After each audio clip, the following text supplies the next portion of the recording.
اعوذ باللہ من الشیطان الرجیم بسم اللہ الرحمن الرحیم الہاکم التکاثر حتی زرتم المقابر کلا سوف تعلمون ثم کلا سوف تعلمون کلا لو تعلمون علم الیقین لترون الجحیم ثم لترونها عین الیقین ثم لتسألن يومئذ عن النعيم صدق اللہ العظیم۔ بزرگوں، پیارے بھائیوں، گفتگو ہماری یہ چل رہی تھی کہ اللہ تعالیٰ نے اس صورت کے اندر انسان کی غفلت کو بتلایا ہے۔ حرص، دنیاوی اسباب کی لالچ غافل کر دیتی ہے، آدمی کو غفلت میں ڈال دیتی ہے۔ جب آدمی غفلت میں ہوتا ہے تو صحیح کام کرنے سے رہ جاتا ہے۔ اللہ تعالیٰ فرماتے کہ تم لوگوں کو دنیاوی مال و اسباب کے حرص نے غفلت میں ڈال دیا، یہاں تک کہ تم قبرستان آ پہنچے، قبرستان کو پہنچ گئے، یا تو مر گئے یا یہ کہ قبروں کو گننے کے لیے پہنچ گئے۔ کلا سوف تعلمون ثم کلا سوف تعلمون، ہرگز نہیں، تمہیں پتہ چل جائے گا، پھر ہرگز نہیں، تمہیں پتہ چل جائے گا۔ کلا لو تعلمون علم الیقین، ہرگز نہیں، اگر تم لوگ جان لیتے یقین کے علم کے ساتھ تو ایسا نہیں کرتے ہیں۔ یقین، اگر تمہارے پاس یقینی علم ہوتا، صحیح علم ہوتا تو تم اس طرح کے چکر میں نہ پڑتے۔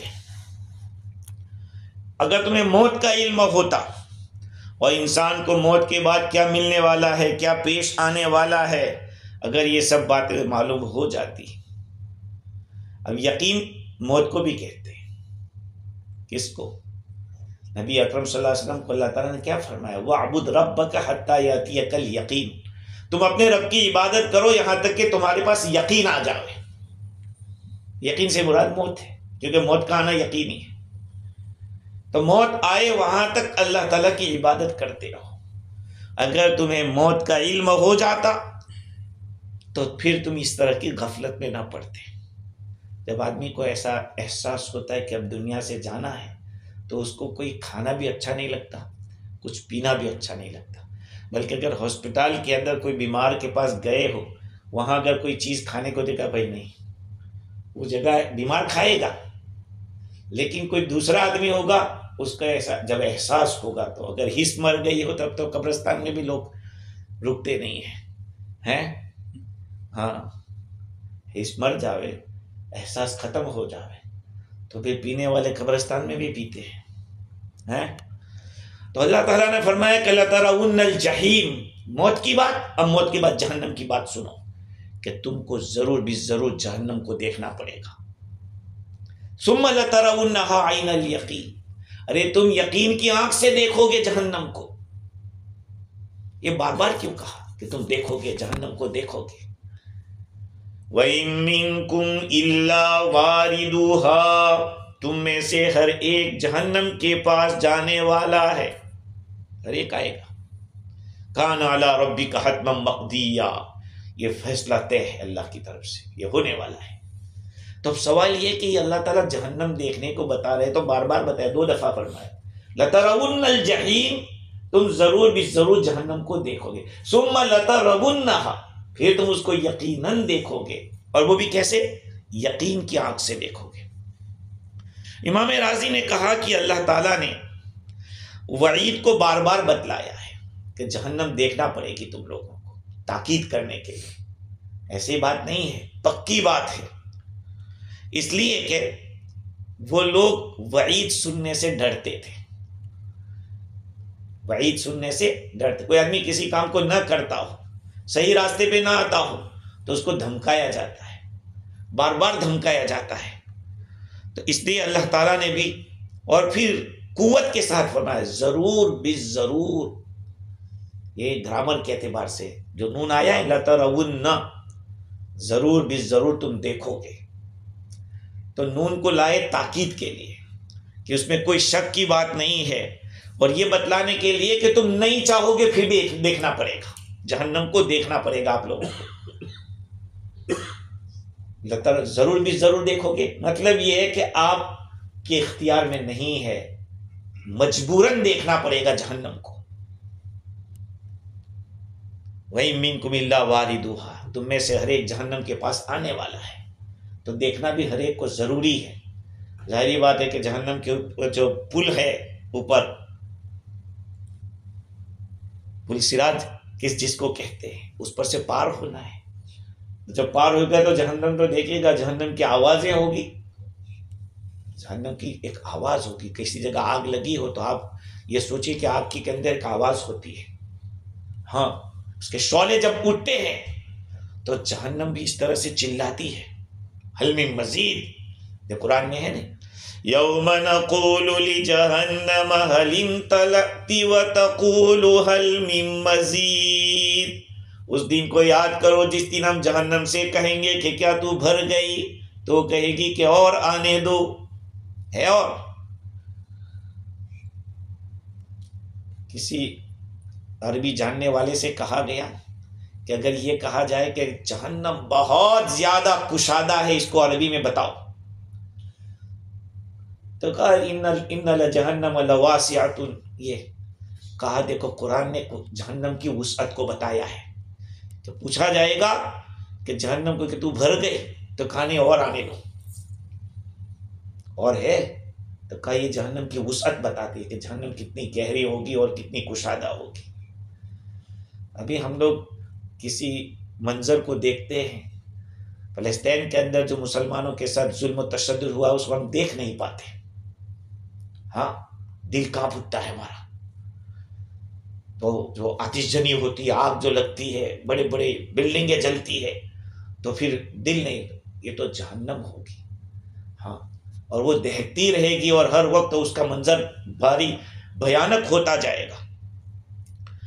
بعض حضرات نے یہ کہا کہ یہ 2 مرتبہ اللہ تعالیٰ نے فرمایا کہ تم کو جہنم کو دیکھنا پڑے گا، تو پہلے دور سے دیکھیں گے، دور سے، اور پھر جب دور سے دیکھیں گے کہ جہنم کی اتنی بھاری آواز ہے اور جہنم اتنی غصے میں ہے، تو پھر جہنم کو سامنے کر دیا جائے گا کہ یہ ہے، وَبُرِّزَتِ الْجَحِيمُ لِمَن يَرَىٰ، جہنم کو ظاہر کر دیا جائے گا اس آدمی کے سامنے جو دیکھتا ہوگا، وَبُرِّزَتِ الْجَحِيمُ لِمَن يَرَىٰ، جہنم کو قریب کیا جائے گا۔ تو دوسری مرتبہ وہ جہنم کے کنارے جا کر دیکھیں گے، پہلے دور سے دیکھتے تھے، اب جہنم کے قریب جا کے دیکھیں گے۔ اور ایک مطلب یہ ہے کہ جہنم میں ایک تو قریب پہنچ، ورود ہوگا، ورود یعنی پاس جانا، اور ایک دخول ہوگا، اندر داخلہ ہوگا، لیکن اس تفسیر کو علماء نے پسند نہیں کیا ہے، اس لیے کہ اگر داخلہ ہو گیا تو پھر سوال کیسا ہوگا، آگے چل کے سوال آ رہا ہے، اللہ تعالیٰ پوچھے گا نعمتوں کے بارے میں۔ ایک قول علماء نے یہ لکھا ہے کہ پہلے اللہ تعالیٰ نے وعدہ کیا ہے، اور دوسرے میں مشاہدہ کہ ایسا ہوگا، اور دوسرا مشاہدہ یعنی اللہ تعالیٰ فرمائے کہ تم کو دکھایا جائے گا، اور دوسرے میں کہا کہ بالکل مشاہدہ ہو جائے گا، دور سے دیکھنا اور ایک قریب سے دیکھنا، یا یہ کہ جہنم کو کئی کئی مرتبہ دیکھنا ہوگا۔ آدمی ایک دفعہ ایک چیز کو دیکھ لیتا ہے اور بار بار دیکھتا رہتا ہے تو وہ ایک نظر نہیں ہے، وہ کئی نظریں ہیں۔ اچھا، وہ ایک حدیث میں ہے کہ یا علی، حضور صلی اللہ علیہ وسلم نے اپنے داماد کو فرمایا، یا علی لا تتبع النظرۃ النظر فإن لك الأولى وليست لك الآخرة، او کما قال صلی اللہ علیہ وسلم، اے علی نظر کے پیچھے نظر مت پہنچا، اس لیے کہ پہلی تیرے فیور میں ہے، دوسری نہیں۔ حرام چیز کو جب آدمی دیکھتا ہے تو کہا پہلی نظر تو معاف ہے، یعنی کسی غیر محرم کو دیکھ لیا تو اب وہ نظر وہاں کے ٹکا کے رکھتا ہے، بھئی کیوں؟ کہا پہلی نظر تو معاف ہے، یہ پہلی نظر نہیں ہے، یہ آپ نے ایک دفعہ دیکھا وہ پہلی ہوئی، اب جو آپ کی کنٹینیو ہو رہی ہے وہ دوسری تیسری جا رہی ہے۔ اللہ کے نبی نے اپنے داماد کو فرمایا کہ یا علی، یہ علی لا تتبع نظرۃ نظرہ، ایک نظر کے پیچھے دوسری نظر مت دوڑا، فإن لک الأولیٰ ولیست لک الآخرہ، اس لیے کہ پہلی نظر تو آپ کے فیور میں ہوگی، دوسری نہیں۔ تو اب آپ کنٹینیو دیکھ رہے ہیں، تو کنٹینیو دیکھنے میں پہلی جو نظر ہے وہ ہو گئی، اب جو بات کی ہے وہ دوسری تیسری نظر ہے، ولیست لک الآخرہ۔ خیر، تو اللہ تعالیٰ نے اس آیت کے اندر جہنم کو دیکھنے کو بتلایا کہ جہنم تمہیں دیکھنی پڑے گی، اور اس میں بہت ہی زیادہ سخت وعید ہے۔ اب سوال یہ ہے کہ یقین لانے کی کیا ضرورت ہے کہ یقین کی آنکھ سے دیکھیں گے، ایسے ہی دیکھ لینا؟ تو کہا کہ پہلی نظر میں ہو سکتا ہے کوئی سوچے کہ خیال آیا تھا، یہ تو میرے دماغ میں ایک چیز وہم تھی، لیکن اللہ تعالیٰ فرما رہی کہ نہیں، تم ایسے قریب آ کے دیکھو گے، یقین کی آنکھ سے دیکھو گے۔ یہ اللہ تعالیٰ نے اس لیے کیا ہے کہ آدمی دنیا پر فخر نہ کرے۔ جب آدمی یہ سوچ لے گا کہ یہ تو 4 دن کی چاندنی پھر اندھیری رات، دنیا کی جتنی بھی زینت ہے، جتنی کی ٹپ ٹاپ ڈیکوریشن ہے، وہ کچھ دن کے لیے، جب 2 آنکھیں بند ہو جاتی ہے سارا قصہ ختم ہو جاتا ہے۔ یہاں تک کہ سگا بیٹا بھی کہتا ہے کہ میرا باپ تھا۔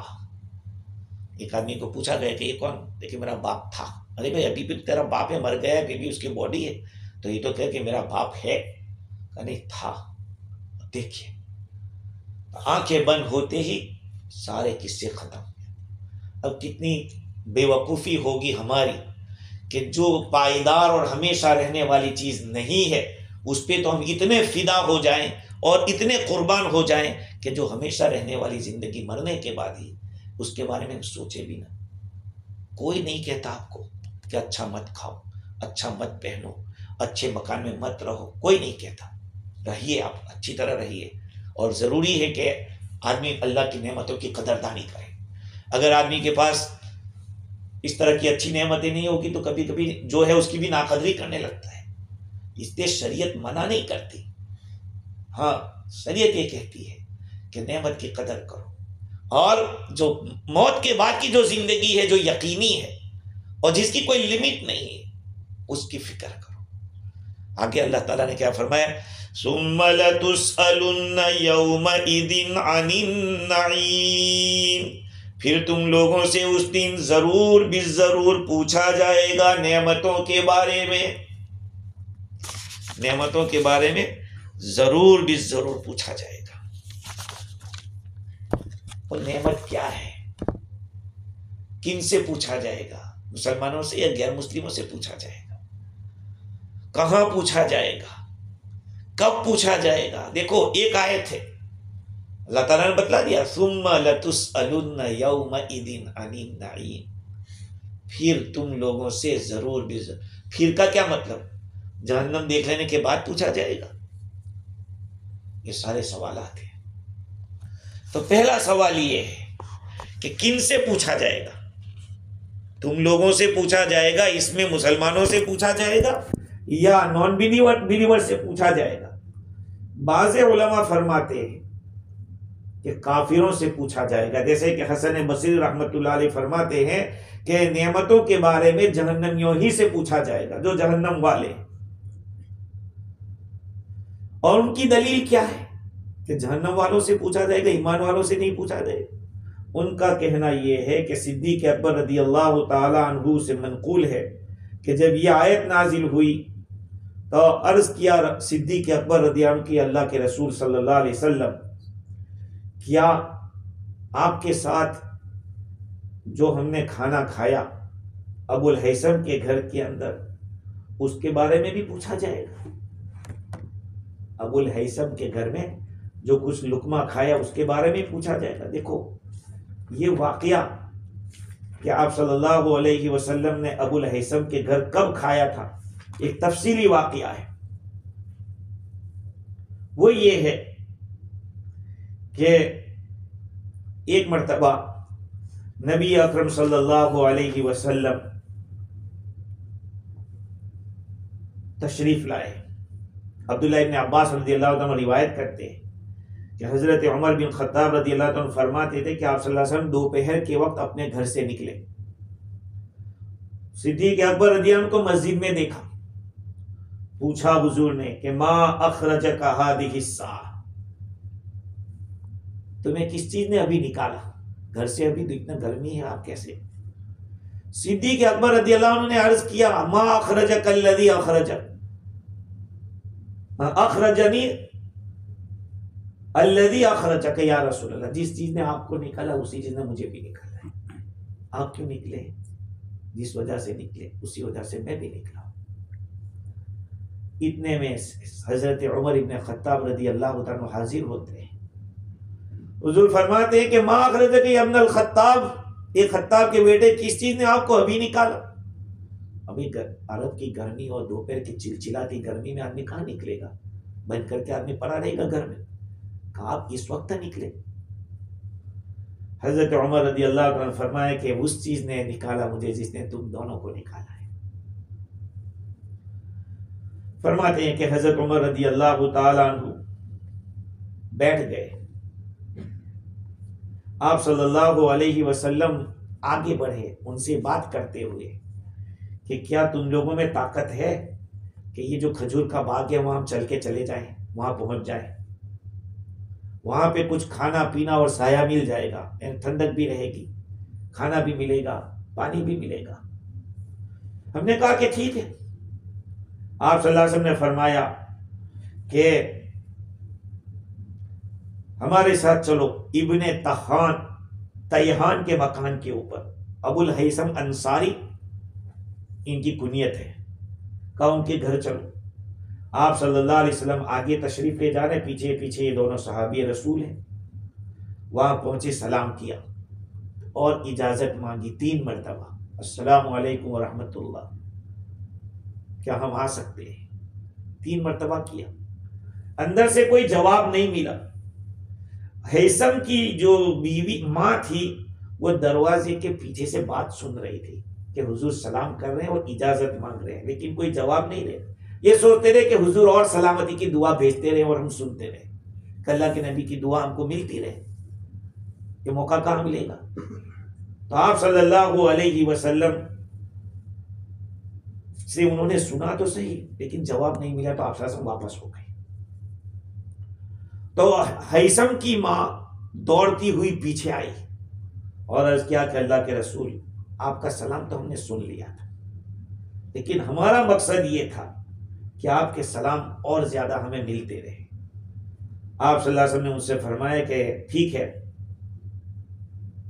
پوچھا کہ ابو الہیثم کہاں ہے؟ وہ نہیں دکھتے، ہمیں نظر نہیں آ رہے ابو الہیثم۔ عرض کیا کہ اللہ کے رسول وہ میٹھا پانی لینے گئے۔ ابھی تو ہمیں میٹھے پانی کی قدر نہیں ہے، نہیں، اس لیے کہ نل کھولو کے پانی میٹھا۔ ایک زمانے میں ہمیں بھی ہندوستان کے اندر، انڈیا میں ایسا تھا کہ میٹھا پانی کے الگ کنویں ہوتے تھے، یا اس کے لیے بول کھودا جاتا تھا، وہاں سے میٹھا پانی ملتا تھا، ورنہ نمکین پانی ہوتا تھا وہ دوسرے استعمال میں آتا تھا۔ لیکن آج تو ایسے ٹیپ کھولو میٹھا پانی نکلتا ہے، اس لیے اس کی قدر نہیں۔ کہا یہ میٹھا پانی کے لیے دوسرے کنویں کے پاس گئے ہوئے ہیں، آپ آئیے، ابھی آئیں گے وہ۔ انہوں نے درخت کے نیچے ایک بچھونا بچھا دیا۔ ابو الہیثم آئے اور بہت خوش ہوئے، ان کو دیکھ کر ان کی آنکھیں ٹھنڈی ہو گئی، کیونکہ اتنا بڑا مہمان کا نصیب ہوگا، سارے عالم کا دلہا جو ہو وہ ہمارے گھر پہ بن بلائے تشریف لائے۔ کتنی بڑی بات ہے کہ رسول اللہ صلی اللہ علیہ وسلم تشریف لائے اور آپ کے 2 وزیر بھی، اس لیے ان کو تو بہت خوشی ہوئی۔ یہ کھجور کے درخت کے اوپر چڑھ گئے اور وہاں سے ایک کھوسا توڑ کے لے آئے کھجور کا، جس میں کچی پکی کچی اس طرح کی کھجوریں تھی، اور آ کے رکھ دی آپ صلی اللہ علیہ وسلم کی خدمت میں۔ حضور نے فرمایا کہ بھائی کافی ہے ابو الہیثم۔ عرض کیا کہ اللہ کے رسول اس کی جو پکی ہے یا کچی ہے وہ کھا لیجیے۔ پھر پانی بھی لائے، پھر پانی بھی پیا۔ عرض کیا کہ اللہ، فقال رسول اللہ صلی اللہ علیہ وسلم، حضور نے فرمایا کہ ھذا من النعیم الذی تسألون عنہ، یہ وہ نعمت ہے جس کے بارے میں تم سے پوچھا جائے گا۔ اب آپ سوچئے کہ کھانے پینے کے اس میں کیا ملا ہے، کھجور اور پانی تو ملا ہے، اور کیا ملا ہے؟ پھر بھی رسول اللہ صلی اللہ علیہ وسلم کیا فرما رہے ہیں؟ اس کے بارے میں تم سے پوچھا جائے گا۔ ہمارا کوئی دن خالی نہیں جاتا جس میں ہم گوشت نہ کھاتے۔ آپ سوچئے ٹھنڈے دماغ سے، اللہ تعالیٰ نے فرمایا ثم لتسألن یومئذ عن النعیم، تمہیں ضرور بھی ضرور نعمتوں کے بارے میں پوچھا جائے گا۔ تو ایک روایت میں یہ بھی ہے کہ ان کے یہاں جو کی روٹی، گوشت اور کھجور اور پانی پیا، تو آپ صلی اللہ علیہ وسلم سے پوچھا کہ حضور اس کے بارے میں سوال ہوگا؟ تو حضور نے فرمایا کہ یہ تو کافروں کے بارے میں۔ میں یہ سمجھانا چاہتا تھا کہ بعض حضرات کہتے ہیں کہ جو نعمتوں کے بارے میں سوال ہوگا وہ کافروں سے ہوگا، ایک قول ہے، تو اس کی یہ دلیل ہے۔ دوسری دلیل یہ ہے کہ جن لوگوں کو دنیاوی اسباب کی لالچ نے غفلت میں ڈالا تھا وہ کافر لوگ تھے، وہ قبرستان گئے تھے اور آپس میں ایک دوسرے سے بڑھ چڑھ کر بات کر رہے تھے، اس لیے انہی کی بات ہو رہی ہے۔ اور اصل میں دنیا میں وہ لوگ مشغول ہوئے، اللہ کی مانی نہیں، نہ ایمان لائے، نہ اللہ کی فرما برداری کو قبول کیا، نہ اللہ کے شکر میں مشغول ہوئے، تو اللہ تعالیٰ قیامت کے دن ان کو پوچھے گا تاکہ بات واضح ہو جائے کہ وہ جو سمجھتے تھے کہ دنیا میں ہمارے پاس جتنا بڑا ہوگا ہم اتنے لکی ہیں۔ آدمی یہی سوچتا ہے، آدمی ایک سمپل آدمی ہو، 5 وقت کا نمازی، ذکر، دعا سب کچھ کرتا ہو، اور ایک آدمی کے پاس خوب ریل پیل ہے مال و دولت کی، تو ایک آدمی کیا دنیا دار بھی سوچے گا یار کیا نصیب دار ہے یار، جہاں ہاتھ ڈالتا ہے اس کو تو کماتا ہے، جہاں ہاتھ ڈالتا ہے۔ دیکھو ایک بات یاد رکھو، مال ہونا برا نہیں ہے، یہ بات اپنے دل میں بٹھا دو، مال ہونا برا نہیں، مال کمانا برا نہیں ہے۔ اگر مال برا ہوتا تو حضرت سلیمان علیہ السلام نے جو مسجد اقصی بنائی تھی اس میں کتنا سونا لگایا تھا، کتنا سونا لگایا تھا، اوہو۔ حضرت عثمان رضی اللہ عنہ کتنے مالدار تھے، بہت مالدار تھے، بزنس کرتے۔ حضرت عبد الرحمن بن عوف رضی اللہ عنہ کتنے مالدار تھے، لیکن امام ابو حنیفہ رحمۃ اللہ علیہ بہت مالدار تھے، لیکن بات یہ ہے کہ مال کے حقوق کو ادا کرنا یہ بہت ضروری ہے۔ ہاں، مال کے حقوق کو ادا کرنا بہت ضروری ہے، زکوٰۃ تو دینا ہی ہے، وہ تو فرض ہے، کہ اس کے علاوہ جیسے مساجد ہے، مدارس ہے، ایک طرح کے جو حالات آ رہے امت کے اوپر، اس میں بھی آدمی کو کھڑا رہنا چاہیے، اس کو بھی سمجھے کہ یہ بھی ایک ہماری ذمہ داری ہے۔ اللہ اگر آپ کو توفیق دے رہا ہے، 2 رکعت شکریہ کی ادا کیجیے کہ اللہ تو چاہتا تو یہ حرام جگہ غلط جگہ بھی استعمال کروا سکتا تھا، لیکن یہ تیری توفیق کی بات ہے کہ کام تو نے مجھ سے لیا۔ کبھی فخر نہ کرے، اللہ تعالیٰ کو یہ چیز پسند نہیں، ہمیشہ تواضع کے ساتھ رہیے، تو پھر دنیا بھی بری نہیں ہوگی، دنیا بھی اچھی رہے گی۔ خیر، تو ایک قول یہ تھا، اب دوسرا قول یہ ہے کہ ایمان والے اور کفار سب سے سوال کیا جائے گا اللہ تعالیٰ کی نعمت کا، کہ ہم نے تمہیں نعمت دی تھی اس کی کیا قدردانی کی۔ شاہ عبد العزیز محدث دہلوی رحمۃ اللہ علیہ فرماتے کہ 3 قسم کے سوال ہوں گے، 3 قسم کے۔ پہلا سوال یہ ہوگا کہ اس نعمت کو تم نے کس طرح حاصل کیا، کس طرح سے حاصل کیا؟ جھوٹ بول کے، چوری کر کے، دھوکہ دے کے، آدمی اس سے بھی مالدار ہوتا ہے، اس سے بھی پیسے والا ہو جاتا ہے۔ ہاں، لیکن ایک بات یاد رکھو، ایک ہوتی ہے نعمت اور ایک ہوتی ہے نعمت، نعمت کسرے کے ساتھ، اور ایک ہے نعمت زبر کے ساتھ، نون کے فتحے کے ساتھ، دونوں میں فرق ہے۔ اگر اللہ تعالیٰ نے آپ کو مال و دولت دیا اور اللہ کے راستے میں خرچ کرنے کا جذبہ بھی دیا، اور اللہ، یہ نعمت ہے۔ اور اگر یہ چیز نہیں ہے، صرف گڈیاں ہی بھر رہا ہے، جمائی کر رہا ہے، یہ نعمت ہے۔ وَنَعْمَةٍ كَانُوا فِيهَا فَاكِهِينَ، کفار کے بارے میں اللہ تعالیٰ نے فرمایا کہ وہ نعمت کے اندر مزے لیتے تھے۔ نعمت اس کو کہتے ہیں کہ جس کا اینڈ ڈینجر ہو، جس کا اینڈ یعنی جس کا ریزلٹ خطرناک ہو۔ میں نے پہلے بھی کہا تھا کہ چوہے کو ہم لوگ روٹی پہ گھی لگا کے کھلاتے ہیں، یہ اس کے لیے یہ نعمت نہیں ہے، وہ نعمت ہے کہ اس کا انجام اس کا مرنا ہے، اس کا انجام اس کا مرنا ہے۔ ہم لوگ پڑھتے تھے تو ایک سبق ہم نے پڑھا تھا کہ شہری چوہا اور جنگلی چوہا، اردو زبان آج سے کیا بتاؤں تقریباً 40 سال پہلے کی بات ہے، 35 سال پہلے کی بات ہے، ایک شہری چوہا اور ایک جنگلی چوہا۔ تو شہری چوہا ایک مرتبہ اپنے دوست کے پاس جنگل میں گیا تو اس چوہے نے اس کے پاس جو سوکھی روٹی کچھ تھی وہ رکھ دی۔ اس نے سوچا تھا یار کیا مزے ہے، تو چل ہمارے شہر میں آ دیکھ کیا مزے آتے ہیں، وہاں تجھے میں چکنی چکنی سب چیزیں کھلاؤں گا۔ کہا ٹھیک ہے میں آ جاؤں گا کسی وقت۔ تو یہ چوہا اپنے شہری چوہا جو دوست تھا اس کے یہاں پہنچا، اب وہ اس کو دکان میں لے گیا، وہاں مرغن چیزیں بڑی سب فرائی کی ہوئی اور تیل والی اور گھی والی سب چیزیں کھلا رہا تھا۔ اچانک بلی آ گئی اور اس نے آواز نکالی، یہ دونوں دم دبا کے بھاگے۔ تو جنگلی چوہے نے کیا کہا، ملے خشک روٹی جو آزاد رہ کر، ملے خشک روٹی جو آزاد رہ کر، خوف و ذلت کے حلوے سے بہتر ہے، جو ٹوٹی ہوئی جھونپڑی بے ضرر ہو، بھلی اس محل سے جو پر خطر ہو۔ چھوٹی ایسے ٹوٹی پھوٹی جھونپڑی ہو لیکن وہاں کوئی ٹینشن نہ ہو، یہ بہتر ہے اس بنگلے سے جس میں ہر گھڑی خطرہ ہو۔ ہاں بلی کبھی آ جائے گی، خیر تو یہ تو کئی پرانی کہانی ہے ہم نے سنی تھی۔ تو ایسا ہی ہے کہ نعمتوں کے بارے میں اللہ تعالیٰ پوچھے گا، چاہے مومن ہو چاہے کافر ہو، اور اس کے لیے کئی روایتیں ہیں۔ حضرت ابو ہریرہ رضی اللہ تعالیٰ عنہ فرماتے ہیں کہ اول ما يسأل عنہ العبد یوم القیامہ عن النعیم، کل قیامت کے دن سب سے پہلے جو نعمتوں کے بارے میں اللہ تعالیٰ کی طرف سے سوال ہوگا، اللہ تعالیٰ کی طرف سے کہا جائے گا الم نصحح لک جسمک، کیا ہم نے تمہارے جسم کو تندرست نہیں رکھا تھا؟ وَنُرْوِكَ مِنَ الْمَاءِ الْبَارِدِ، ہم نے تمہیں ٹھنڈے پانی سے سیراب نہیں کیا تھا؟ کیا جواب ہوگا؟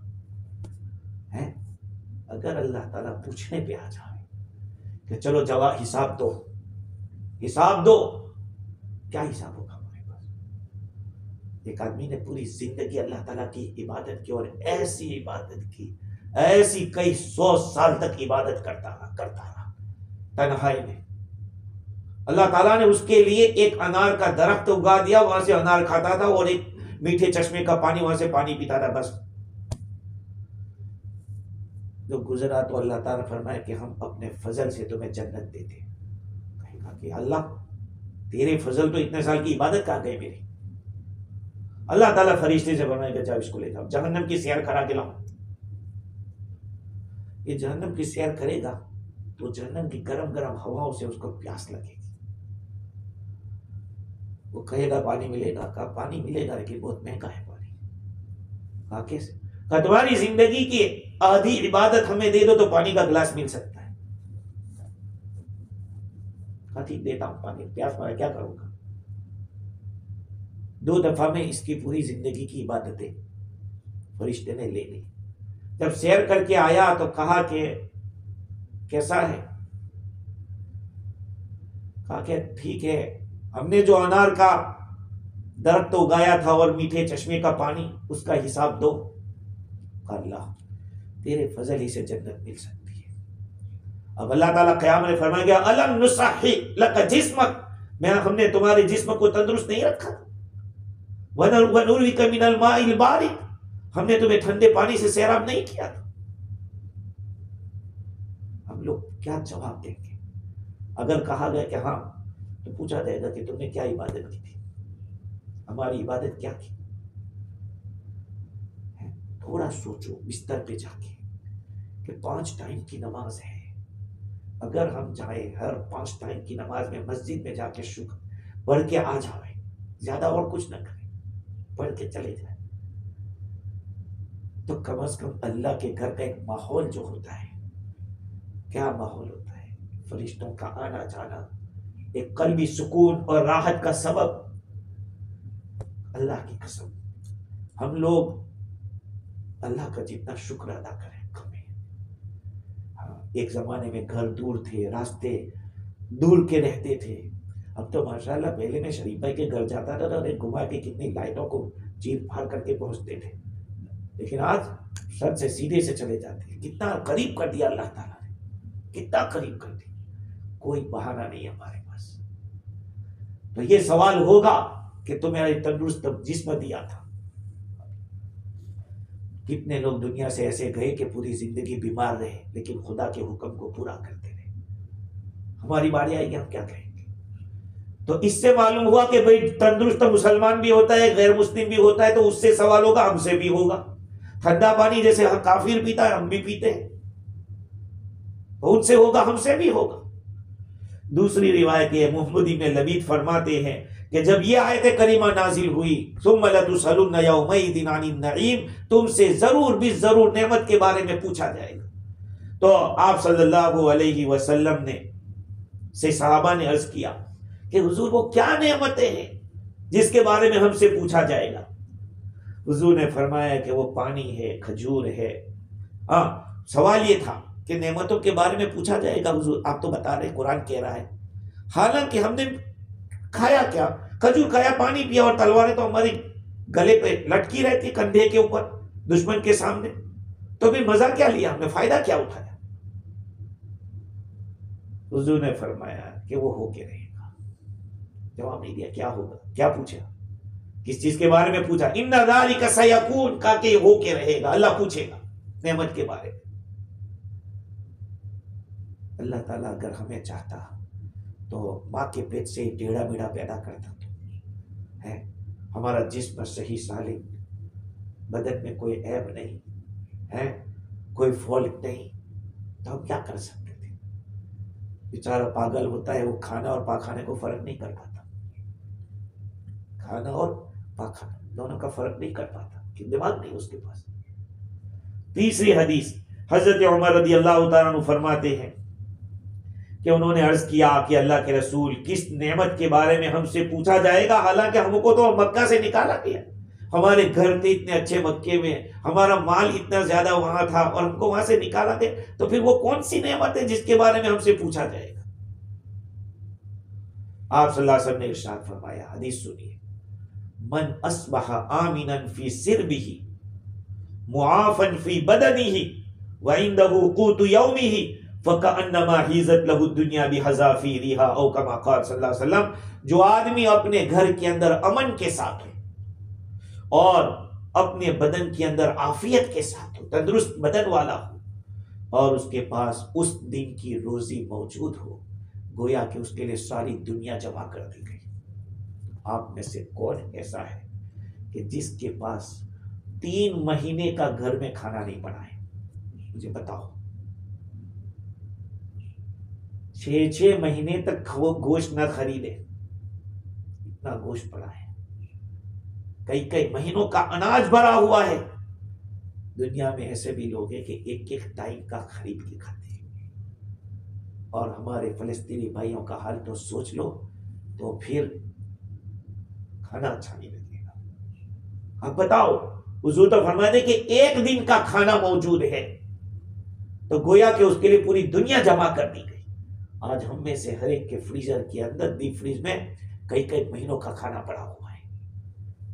اور رمضان آ جائے گا تو سال بھر کا جو فرائی کرنے کا وہ جمع ہو جائے گا.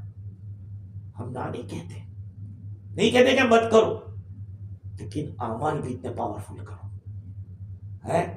رمضان کے روزے کے لیے اگر کر رہے ہیں تو یہ نیت کے ساتھ کہ پورا مہینہ قرآن پڑھنا ہے.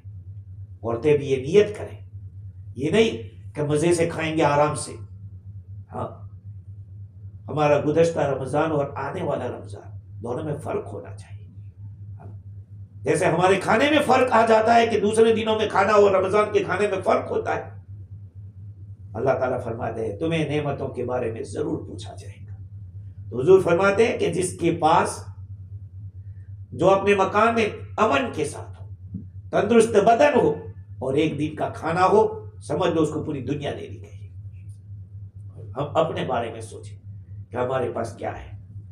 دوسری ایک روایت ہے کہ ایک نوجوان حضور اکرم صلی اللہ علیہ وسلم کے زمانے میں اسلام میں داخل ہوا، آپ صلی اللہ علیہ وسلم نے اس آدمی کو سورہ الہاکم التکاثر سکھا دی، یہی سورت، سننا بہت اہم واقعہ ہے، یہ سورت سکھا دی آپ صلی اللہ علیہ وسلم۔ پھر حضور اکرم صلی اللہ علیہ وسلم نے ایک عورت کے ساتھ اس کا نکاح کر دیا۔ جب گھر میں وہ داخل ہوئے تو دیکھتے کیا ہے کہ خوب سامان لے کر آئی ہے وہ عورت، بہت زیادہ جہیز لے کر آئی ہے اور بہت ساری نعمتیں لے کر آئے۔ وہ آدمی گھر سے نکل گیا، آدمی نکل گیا، لا اريد ذلك، میں نہیں چاہتا ہوں۔ حضور صلی اللہ علیہ وسلم نے پوچھا بھائی کیا بات ہے؟ آپ صلی اللہ علیہ وسلم کے سامنے وہ آدمی کہتا ہے کہ حضور آپ نے مجھے ایک سورت سکھائی الہاکم التکاثر، اس میں یہ آیت ہے ثم لتسألن يومئذ عن النعیم، یہ آیت ہے، میں اس کا جواب دینے کی طاقت نہیں رکھتا ہوں، میں اس کا جواب دینے کی طاقت نہیں رکھتا ہوں۔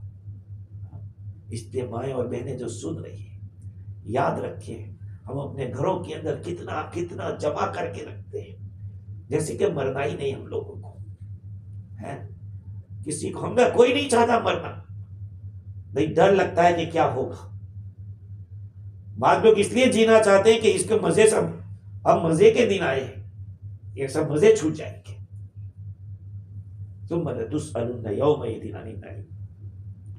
اور ایک روایت بہت مشہور روایت امام رازی نے اس کو نقل کیا کہ صحابہ کرام نکلے تھے اپنے گھر سے بھوک کی وجہ سے، جیسے میں نے ابو الہیثم کا قصہ نقل کیا۔ ایک روایت یہ بھی حضرت ابو ہریرہ رضی اللہ عنہ فرماتے ہیں کہ صدیق اکبر اور حضرت عمر رضی اللہ عنہما دونوں ایک جگہ بیٹھے ہوئے تھے، اچانک آپ صلی اللہ علیہ وسلم تشریف لے آئے، پوچھا ما اجلسکما ہا ہنا، تم کو کس چیز نے یہاں پہ بٹھایا، کائے کو بیٹھے ہو یہاں پہ؟ عرض کیا کہ اس ذات کی قسم جس نے آپ کو نبی اور حق لے کر بھیجا ہے، ہمیں تو اپنے گھر سے بھوک نے نکالا ہے۔ کس چیز نے نکالا ہے؟ بھوک نے نکالا۔ مجھے معاف کرنا، ہماری عمر کتنی ہو گئی ہے، کبھی ہم اپنے گھر میں بھوکے رہے ہیں؟ آپ لوگ بتاؤ، یہ تو جنت کے سردار لوگ ہیں یار، اور پورے کائنات کے دلہے ہیں، اور اپنے گھر میں بھوکے ہیں۔ خدا کی قسم اگر اللہ کا نبی اللہ تعالیٰ سے درخواست کرتا تو جنت کی نعمت نہیں بیچ سکتا تھا، تو ان کو بھوکا رہنے کی کیا ضرورت تھی؟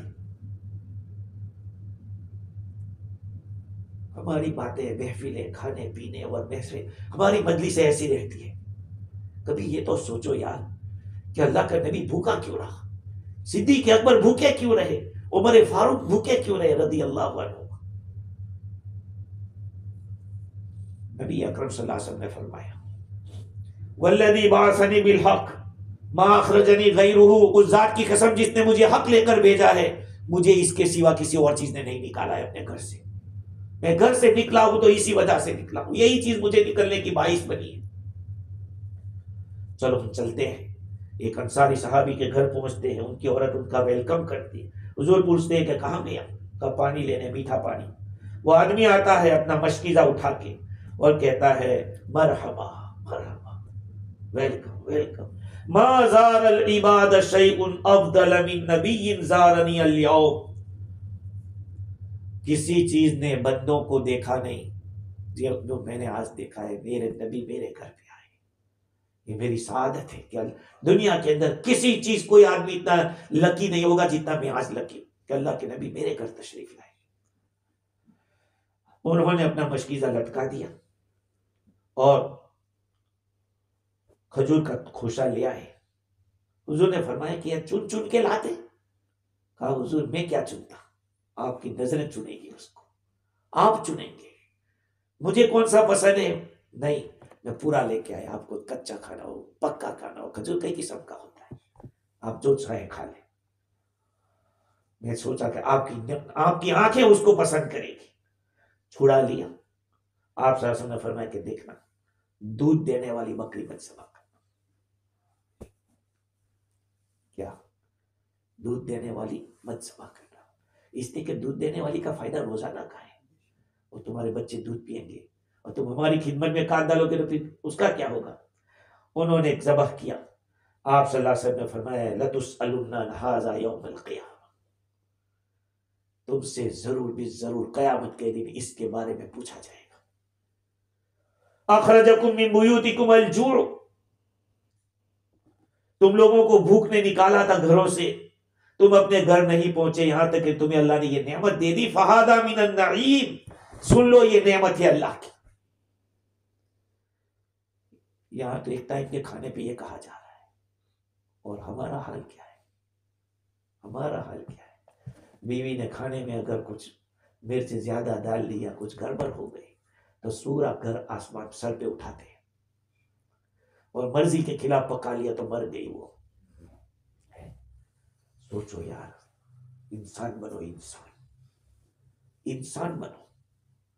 یہ ایک آیت اگر آپ اپنے دماغ میں لے کر چلو اور ہر وقت اس کو پڑھتے رہو، ثم لتسألن یومئذ عن النعیم، تمہیں ضرور بھی ضرور نعمتوں کے بارے میں پوچھا جائے گا.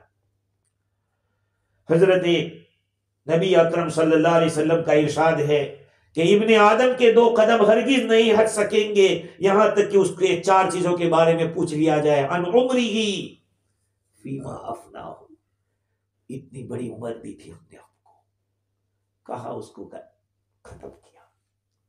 وعن شبابہ فیما ابلاہ، جوانی کے بارے میں پوچھا جائے گا ہے، اور مال کے بارے میں پوچھا جائے گا. من این اکتسب وفیما انفق، کہاں سے کمایا کہاں خرچ کیا. اس کے 2 راستے، آنے کا راستہ جانے کا راستہ. اس لیے دیکھو ایک بات کرو، کمانا برا نہیں، اپنے بزنس کے بارے میں بھی مسائل پوچھو. بہت سی چیزیں ایسی ہوتی ہیں کہ ہم اس کو اچھا سمجھتے ہیں، حالانکہ وہ اچھا نہیں ہوتا. میں نے شاید پہلے بھی کہا تھا، پھر ابھی کہہ دیتا ہوں کہ کیا کہتے ہیں، امازون ابھی ایک سب مسئلہ چلا تھا کہ آن لائن آدمی بیٹھے گا یا عورت بیٹھے گی، ٹھیک مارے گا، ایسے ٹھیک مارتا جائے گا، ٹھیک مارتا پورا دن. اب امریکن ڈالر $30 مل رہا ہے روزانہ اس طرح کام کرنے کا. فیجی میں باغ کے اندر اور بہت سارے لوگ کر رہے تھے ٹابوا کے اندر. اس سے پوچھا گیا، میں نے کہا دیکھو مجھے پوری تحقیق کرنے دو، پورا اس کا آپریشن کرنا پڑتا ہے. تو کہا کہ جب کوئی آدمی اس کو جوائن کرتا ہے تو اس کو 1500 امریکن یا $2000 یا $5000 جتنی آپ کو سیلری چاہیے اتنا آپ کو ڈپوزٹ ڈالنا پڑے گا. میں نے کہا ڈپوزٹ نہیں دیں گے تو؟ کہا کہ آپ کو نہیں رکھیں گے. میں کہی حرام، جائز نہیں. اس لیے کہ ورکر سے تو نہیں ڈپوزٹ لی جاتی ہے، ورکر سے ڈپوزٹ نہیں لی جاتی ہے. کوئی آپ کا کارپینٹر آئے آپ کہے کہ ہم آپ کو کام پہ رکھتے اتنا دو بھائی، یہ تو نہیں ہوگا. تو یہ شرط ہے. اور اجارے کے اندر، اس کو اجارہ کہتے ہیں، کسی کو مزدوری پہ رکھنا اس کو عربی میں اجارہ کہتے ہیں. تو اجارہ، اس کے اندر شرط فاسد سے اجارہ فاسد ہو جاتا ہے. اجارہ شرط فاسد سے فاسد ہو جاتا ہے. لہذا یہ تمہارا معاملہ فاسد ہے. یہ تمہارے پیسوں کو سود پہ چڑھاتے ہیں اور اسی سے نکال کے تم کو دیتے ہیں اور کچھ نہیں. اب بند ہو گیا وہ کاروبار بند ہو گیا. پیسے بنا لیے لوگوں سے، لوگ سمجھ رہے ہیں کہ اچھا ہے ہم کام کر رہی ہے، یہ کام کر رہے ہیں ہمیں مل رہا ہے. تو بہت سارے مسائل ایسے ہوتے ہیں جس کو آپ سوچتے ہو کہ صحیح ہے، لیکن اگر شریعت کی نظر سے دیکھا جائے وہ غلط ہوتا ہے. بہت سارے ایسا کہتے ہیں کہ دیکھو میں آپ کو 50,000 دیتا ہوں، آپ اس کے اندر بزنس کیجئے، مجھے ہر مہینے آپ 1500 دیتے رہیے. یہ جائز نہیں ہے، یہ حرام ہے. اس لیے کہ بزنس میں تو دونوں میں شرکت ہوتی ہے، نفع میں بھی نقصان میں بھی. اور نفع میں بھی فکس نہیں ہوتا ہے، پرسنٹیج ہوتے ہیں کہ اگر اتنا نفع ہوا تو یعنی یہ نفع میں جو بھی ہوگا اس میں اتنے % میرا نفع، نقصان ہوا تو اتنا % میرا نقصان ہوگا. دونوں میں شرکت ہوتی ہے. اب آدمی تو کہتا ہے میاں بیوی راضی تو کیا کرے قاضی؟ نہیں، آپ کی رضامندی نہیں. زنا کے اندر بھی دونوں راضی ہوتے ہیں، شریعت نے اس کو حرام قرار دیا. گورنمنٹ نہیں کہے گی، اس پہ پکڑ نہیں کرے گی، میں دونوں نے مل کے کیا خوشی سے کیا، کوئی شریعت کہے گی کہ ان کو سزا دو کیونکہ ہمارے قانون کو توڑا ہے. تو اس دنیا کے اندر ہم کچھ بھی کریں، قانون کے شریعت کا قانون ہے، اس شریعت کے تحت ہم کو، اس لیے کوئی بھی کام کرو علماء سے پوچھو، مسئلہ پوچھو. بہت ساری چیزیں ایسی ہوتی ہیں کہ ایسے ڈائریکٹ جاؤ تو غلط ہوتی ہے، لیکن ایسے گھوم کے جاؤ تو وہ صحیح وہ ہے. بہت سارے مسائل ایسے. مثال کے طور پر آپ کے میں نے 50,000 دیے اور یہ شرط لگائی کہ آپ کو 55,000 لینا پڑے گا، یہ حرام ہے 5,000. لیکن میں نے آپ کو 50,000 دیے اور جب واپس کرنے کے لیے آئے قرضہ دیا تھا پر کہنے کا میں آپ کو ہدیہ دیتا ہوں 5,000، یہ جائز ہے. یہ کنڈیشن نہیں تھی اس لیے مسئلہ بدل گیا. دیکھو تو بہت سارے مسائل ایسے ہوتے کہ آپ بادی نظر میں اگر اوپری نظر سے دیکھو تو وہ صحیح لگتا ہے، حقیقت میں خیر. تو اللہ تعالیٰ فرماتے ہیں ثم لتسألن، اور آگے پوچھا جائے گا عمل کے بارے میں، علم کے بارے میں. ماذا عمل بماذا علم، جو جانا تھا اس پر کیا عمل کیا، یہ سوال ہوگا. تو یہ 4، عمر کے بارے میں، جوانی کے بارے میں، مال کے بارے میں اور علم کے بارے میں، یہ سوال ہر ایک سے ہوگا. ایک اور حدیث حضرت معاذ رضی اللہ تعالیٰ عنہ فرماتے ہیں نبی اکرم صلی اللہ علیہ وسلم نے ارشاد فرمایا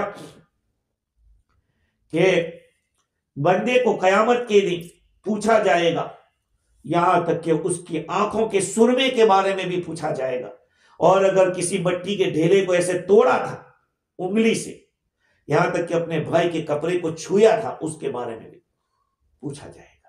اب مثال کے طور پر کسی کے گھر کے اوپر گارا مٹی لگا ہوا ہے، آپ نے اس کو توڑا اور ایسا کیا، بھائی کیوں کیا تھا ایسا؟ امام ابو حنیفہ رحمۃ اللہ علیہ کا تقویٰ، ایک گھر کے سامنے ایسے کھڑے ہیں، کہا کہ گھر والے کو بلایا کہ آپ کے گھر کی دیوار کے اوپر یہ چیز مجھ سے لگ گئی ہے. تو کہا کوئی بات نہیں، میں کہا آپ نکال لو، اگر میں نکالوں گا تو چونکہ آپ کے ذمہ میرا قرضہ ہے اور اس قرض کی وجہ سے آپ مجھے کچھ نہیں کہو گے. کل قرض جر نفعا فہو ربا، یہ حدیث ہے. ہر وہ قرضہ جو نفع کو لے کر آتا وہ سود ہوتا ہے. ہر وہ قرضہ جو نفع کو لے کر آتا وہ سود ہے. کل قرض جر نفعا فہو ربا، ہر وہ قرض جو نفع کھینچ کر لاوے وہ سود ہے.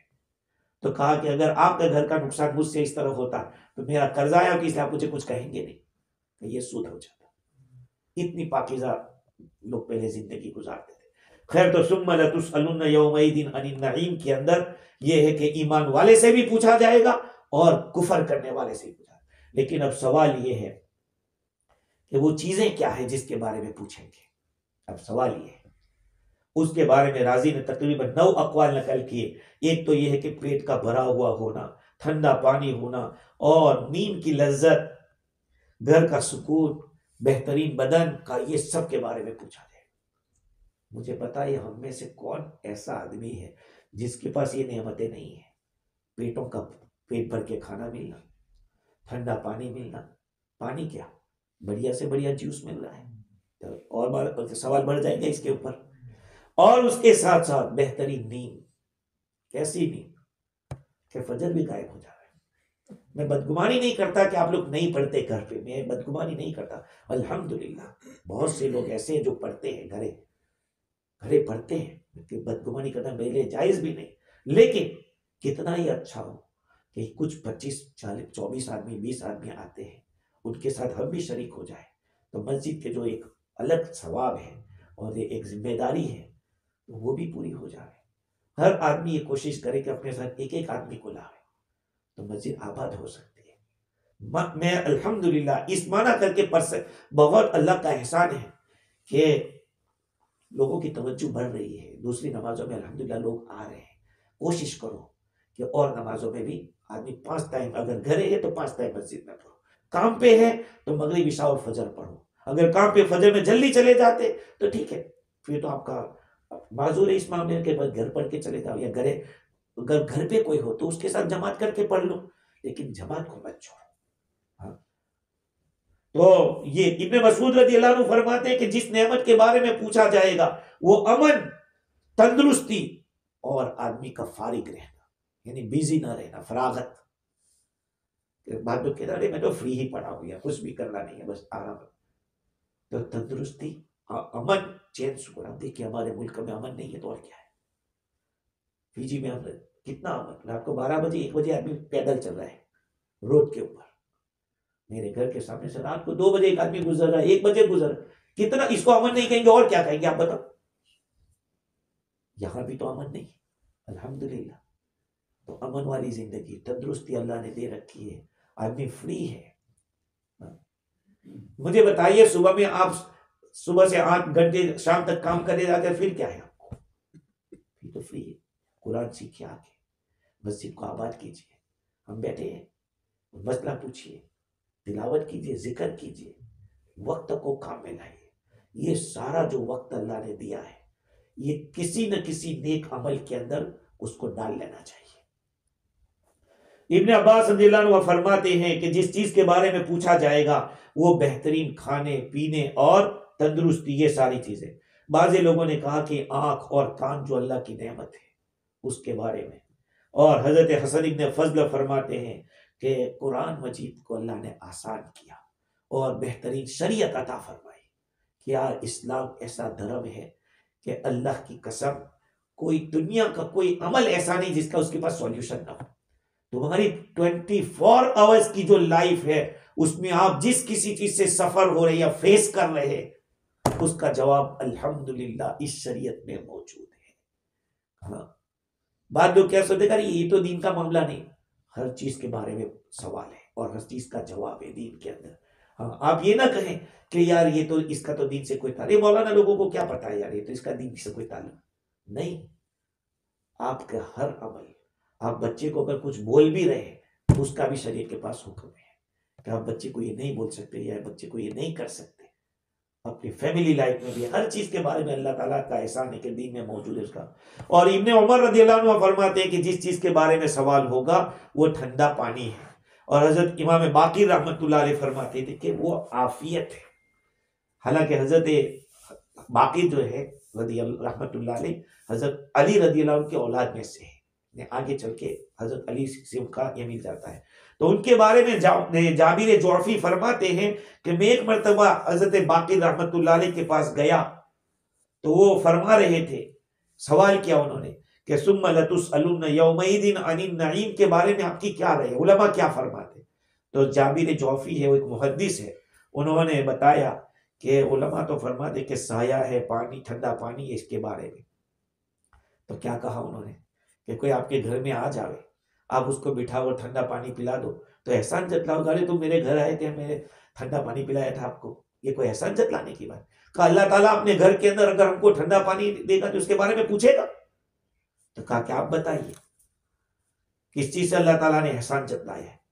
کہا نبی صلی اللہ علیہ وسلم جیسا ایک نبی ہمیں عطا فرمایا۔ کہا کہ یہ ہے اللہ کے رسول صلی اللہ علیہ وسلم کی ذات گرامی، وہی نعمت ہے۔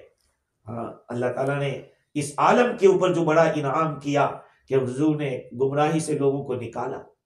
اللہ تعالیٰ نے فرمایا لقد من اللہ علی المؤمنین، اللہ تعالیٰ نے احسان جتلایا ایمان والوں پر کہ انہی میں سے ایک نبی بھیجا ہے۔ تو کہا یہ بہت بڑا اللہ تعالیٰ کی نعمت ہے، اس نعمت کے بارے میں پوچھا جائے گا کہ تم نے اس نعمت کی قدر کیا کی قدر؟ جلسہ کر لیا ہے، جلسہ کر لیا، قدر ہو گئی ہے، اس کو کہتے ہیں نعمت قدر کرنا۔ فادرس ڈے منا دیا، باپ کی قدر ہو گئی۔ 24 گھنٹے باپ کی عزت دل میں ہونا، یہ قدر ہے۔ باپ کے کسی حکم کی خلاف ورزی نہ کرنا، یہ قدر ہے۔ ہاں، اور بڑی تعظیم کے ساتھ نام لینا باپ کا، یہ باپ کی قدر نہیں ہے۔ آج نبی اکرم صلی اللہ علیہ وسلم کی باتیں تو ہم بہت کرتے، لیکن قدردانی، بیٹھ لیا، کھا لیا، پی لیا، ہو گئی قدر، سنت زندگی میں نہیں ہے۔ حضور کا طریقہ، افسوس ہوتا ہے، مجھے افسوس ہوتا ہے کہ حضور کی یاد پر جلسہ ہوتا ہے اور آدمی داڑھی مڈا کے آتا ہے۔ ایک آدمی کو میں ملا، ایک آدمی کو یہاں ایک پروگرام ہونے والا تھا، اس پروگرام سے ملا تو تھوڑی تھوڑی داڑھی تھی، اور جب پروگرام میں آئے تو صفا کر کے انا للہ و انا الیہ راجعون۔ جس نبی کی یاد میں ہم جمع ہیں، اس نبی کی سنتوں کا ہم جنازہ نکال کے آئے، ڈوب مرنا چاہیے آدمی کو۔ ہم نے نبی کی قدر کیا کی؟ بہت بڑی نعمت ہے اللہ کا نبی، اگر وہ نہ ہوتے تو دنیا کہاں ہوتی ہے؟ ہم نے یہ قدر کر لی، اس کو قدر نہیں کہتے۔ یہ صرف اپنے دل کو خوش کرنا ہے، اپنے من میں خوش ہونا ہے کہ ہاں، جیسے گورے لوگوں نے کہا کہ فادرس ڈے، مدرس ڈے، ٹیچرس ڈے، یہ دے وہ دے، وہ کوئی دے نہیں ہے، وہ صرف اسپیشل کرنے کے صرف دھندے ہیں، پیسے کمانے کے لیے۔ اور اسلام نے جو ماں باپ کی قدر دی ہے اس کو گھٹانا ہے۔ اسی لیے میں جمعہ کے دن بھی کہا تھا جمعہ کے بارے میں کہ گڈ فرائیڈے، اور اب کیا لیا ہے؟ Black Friday. مطلب یہ کہ سارے فرائیڈے آپ کے اچھے نہیں ہیں، بعض فرائیڈے کل ایسے برے بھی ہیں، نعوذ باللہ۔ Every Friday is good Friday, اور پیرنٹس آر ویلیبل، سب کے ماں باپ قدر کے لائق ہے۔ خیر، تو امام باقر رحمت اللہ علیہ یہ فرماتے ہیں، اور بعد حضرات نے یہ کہا کہ تمہارے پاس جو زیادہ ضرورت سے زیادہ کھانا، ضرورت سے زیادہ پینا، ضرورت سے زیادہ جو کپڑے ہیں، وہ ساری نعمتیں ہیں۔ میں نے جیسے آپ کو کہا، میں اپنی بات کرتا ہوں، اتنے سویٹر اور اتنے جیکٹ اور یہ کہ اپنے ایسا لگتا ہے کہ اگر اس پر بھی پکڑ ہو گئی نہیں تو نہیں بچ سکے گی۔ ہاں، کتنے کپڑے ہمارے پاس، 25 جوڑی، 20 جوڑی، کہاں اتنا جیئیں گے؟ کیا پتا کہ پکڑ اسی پہ ہو جائے۔ ہاں، اس لیے ڈرتے رہا کرو، جو ڈرے گا منزل تک پہنچ جائے گا۔ من خاف ادلج ومن ادلج بلغ المنزل، جو آدمی ڈرتا ہے وہ راتوں رات نکل جاتا ہے، اور جو راتوں رات نکلتا ہے منزل پہ پہنچ جاتا ہے۔ الا ان سلعۃ اللہ غالیہ، یاد رکھو اللہ کا سامان مہنگا ہے۔ الا ان سلعۃ اللہ الجنہ، اللہ کا سامان جنت ہے، ہمیں جنت میں جانا ہے۔ ہم خدا می خواہی و دنیا دوں ای خیالست و محالست و جنوں، ہم خدا می خواہی، ہم اللہ بھی چاہتے ہیں اور دنیا بھی چاہتے ہیں، یہ بہت مشکل ہے۔ ہم خدا می خواہی و دنیا دوں ای محالست و ای خیالست و محالست و جنوں، یہ تو خیال ہے اور مشکل، امپاسبل ہے۔ ثم لتسألن یومئذ عن النعیم، تو بھئی ساری نعمتوں کے بارے میں پوچھا جائے گا۔ کوئی نعمت کس کے لیے کیا نعمت ہے؟ ایک بہت بڑا جیسے ملینر آدمی ہو اور لائٹ چلی جاوے، جیسے ابھی اسرائیل میں چلی گئی تھی، بلاک آؤٹ ہو گیا تھا، تو لائٹ چلی جاوے تو کیا ہوگا؟ ساری چیزیں موجود ہیں لیکن کچھ بھی نہیں۔ ایک بہت بڑا آدمی انگلینڈ میں یا کسی دنیا کے کونے کا قصہ ہے کہ آدمی اپنے گھر کے اندر محل کے اندر چلا گیا یہاں تک کہ جہاں بڑے بڑے جواہرات اور بڑے بڑے قیمتی موتی پڑے ہوئے تھے، دروازہ لاک ہو گیا، کسی کو پتہ ہی نہیں چلا کہ یہ آدمی اندر گیا ہے۔ کئی دن کے بعد وہ جب مر گیا تو مرتے مرتے اس نے اپنے خون کا جو اس کو چھیلا اور خون سے لکھا اس نے کہ جواہر سب کچھ ہے لیکن کس کام کے، وہ کھا کے تھوڑی پیٹ بھروں گا۔ تو ہر آدمی کی نعمت الگ الگ ہوتی ہے، ہر آدمی کے لیے جو ضرورت ہوتی ہے، اور تو ساری نعمتیں داخل ہیں۔ کسی ایک لفظ کو یا ایک چیز کو کہہ دینا کہ اسی کے بارے میں پوچھا جائے گا، نہیں۔ اللہ سبحانہ و تعالیٰ کی جتنی بھی نعمتیں ہیں سب ظاہری نعمتیں، باطنی نعمتیں، بعض جو ہم سے لگی ہوئی ہے، بعض ایسی ہے جو ہم سے دور ہے، بعض ایسی ہے جو دینی نعمتیں ہیں، بعض ایسی ہے جو دنیاوی نعمتیں، اور الگ الگ قسم کی نعمتیں۔ وَإِن تَعُدُّوا نِعْمَةَ اللَّهِ لَا تُحْصُوهَا، اگر تم اللہ کی نعمتوں کو شمار کرنا چاہو تو نہیں شمار کر سکتے۔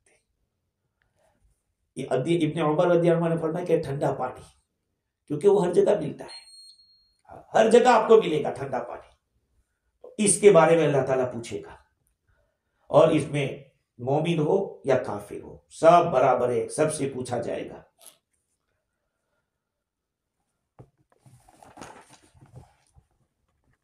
اب سوال یہ ہے کہ نعمتوں کے بارے میں پوچھا کہاں جائے گا، کہاں پوچھا جائے گا؟ ایک قول یہ ہے کہ حساب کا جب قیامت کا جو میدان ہوگا وہاں پہ پوچھا جائے گا، لیکن وہاں سوال یہ ہے کہ پھر تو قرآن نے کہا کہ جہنم تم دیکھو گے پھر پوچھا جائے گا، تو جہنم تھوڑی پہلے دکھے گی، پہلے تو قیامت کا میدان ہوگا۔ تو اس کا جواب یہ ہے کہ اصل میں یہ سوال جہنم کے دیکھنے کے بعد ہوگا، اور سوال کا جو موقف السوال متقدم علی مشاہدتی جہنم، تو پہلے پوچھا جائے گا بعد میں جہنم دیکھیں گے، لیکن اللہ تعالیٰ نے خبر بعد میں دی ہے کہ پھر ثم اخبرکم، یہاں جو ہے اللہ تعالیٰ فرمانے چاہے کہ تم جہنم دیکھو گے، لیکن ایک بات اور یاد رکھو، تم سے سب چیزوں کے بارے میں، نعمتوں کے بارے میں پوچھا جائے گا، لہذا یہ سوال نہیں ہوگا۔ اور بعض حضرات یہ فرماتے ہیں کہ جہنم میں داخل ہو جانے کے بعد پوچھیں گے وہ ڈانٹنے کے لیے، کیا دنیا میں ہم نے بہت کچھ دیا تھا. دیکھو کبھی سزا ہوتی ہے نا، وہ مار پیٹ کے بھی ہوتی ہے اور کبھی ٹورچر کے ذریعے ہوتی ہے. ٹورچر کے ذریعے کیسا لگتا ہے ایسا پوچھا جائے گا. جہنم میں جانے کے بعد کہا کہ ہم نے تو دیا تھا نا تم کو موقع، دنیا میں ہم نے تم کو کیا نہیں دیا تھا. اللہ ہر ایک کو چانس دیتا ہے، لیکن اگر چانس کو سمجھاؤ تو سنبھل گیا، اللہ کی اطاعت پہ آ گیا تو پھر کامیاب ہو جاتا ہے. لیکن چانس کو وہ یہ سمجھا کہ بس اب تو میں جو چاہوں کر سکتا، وہ گیا. اس لیے اللہ تعالیٰ نے جو نعمتیں مجھے اور آپ کو دی ہے اللہ کی اطاعت میں استعمال کرو. اللہ نے جو وقت دیا ہے اس وقت کو اللہ کی یاد میں گزارو، ورنہ یاد رکھو چاہے امیر ہو غریب ہو، عالم ہو یا غیر عالم ہو، ایمان والا ہو یا بغیر ایمان کا ہو، مرد ہو یا عورت ہو، جوان ہو یا بوڑھا ہو، سب سے پوچھا تو جائے گا اور اس کو حق ہے، اللہ تعالیٰ کو پوچھنے کا حق ہے. اگر کوئی باپ اپنے بیٹے کو $100 دیتا ہے تو اس کو پوچھتا ہے بیٹا کہاں استعمال کیا، اور اس کو حق ہے باپ کو پوچھنے کا؟ نہیں حق ہے، بالکل حق ہے. تو کیا اللہ تعالیٰ نے اتنی ساری نعمتیں دی تو کیا وہ یہ نہیں پوچھ سکتا کہ یہ نعمتیں ہم نے آپ کو دی تھی کہاں استعمال کی تھی؟ ہم نے شریعت بھیجی تھی آپ کے اوپر تو کیا چلے تھے اس کے اوپر؟ تم نے ہماری شریعت کے ساتھ کتنی محبت کی تھی. یہ ایک ہی آیت کو صرف دماغ میں رکھو، ثم لتسألن یومئذ عن النعیم. تم سب سے ضرور بھی ضرور نعمتوں کے بارے میں پوچھا جائے گا. اور ہماری دیکھے باڈی کے اوپر کتنی نعمتیں ہیں. یہ چشمہ ہے، اگر چشمہ نہ ہوتا تو آنکھ کے کیا ہوتا ہے؟ کپڑا ہے، ٹھنڈی کا الگ، گرمی کا الگ، ٹوپی ہے، گھڑی ہے، کیا کیا نہیں.